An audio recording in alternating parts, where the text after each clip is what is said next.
Hello everyone.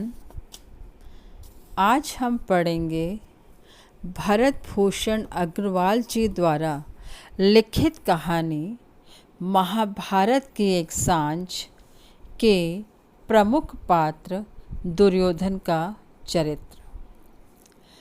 Duryodhan Dhritarashtra के 100 पुत्रों में सबसे बड़ा था। उसका मूल नाम सुयोधन था, पर अपने दुष्कर्मों के कारण वह दुर्योधन के नाम से जाना जाता था। स्वभाव से ही वह बहुत ही महत्वाकांक्षी था। वह अत्यंत वीर, पराक्रमी तथा रण कौशल में निपुण था। गदा युद्ध में उसे विशेष निपुणता प्राप्त थी।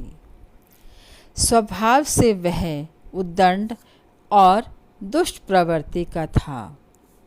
वह सोचता था कि यदि उसके पिता अंधे न होते तो हस्तिनापुर का राजा वही बनता। उसके पिता धृतराष्ट्र ने उसके पुत्र मोह में अंधे होकर उसे निरंकुश और स्वेच्छाचारी बना दिया। कर्ण को अपना मित्र बना लेने के बाद उसकी शक्ति और भी बढ़ गई।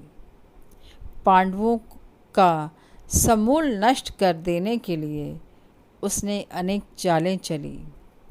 छल, बल और कूटनीति का सहारा लिया।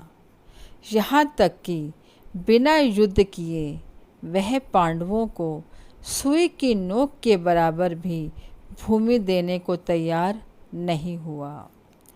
उसी की जिद के कारण महाभारत का भीषण युद्ध होकर रहा। झूठ और भय के बल पर उसने युद्ध लड़ा, लेकिन कोई भी उपाय उसके काम न आया। उसके पक्ष में लड़ते हुए सभी वीर सेनानी, सम्राट, यहाँ तक कि उसके बंधु बांधव भी मारे गए। घायल होकर वह स्वयं एक सरोवर में जा छुपा, लेकिन पांडवों ने उसे वहाँ भी नहीं छोड़ा। भीम के साथ दुर्योधन का भीषण गदा युद्ध हुआ। श्री कृष्ण के संकेत पर भीम ने उसकी जंघा पर प्रहार किया, जिससे उसकी मृत्यु हो गई। अंतिम समय भी उसने महाभारत के युद्ध के लिए पांडवों को ही दोषी ठहराया।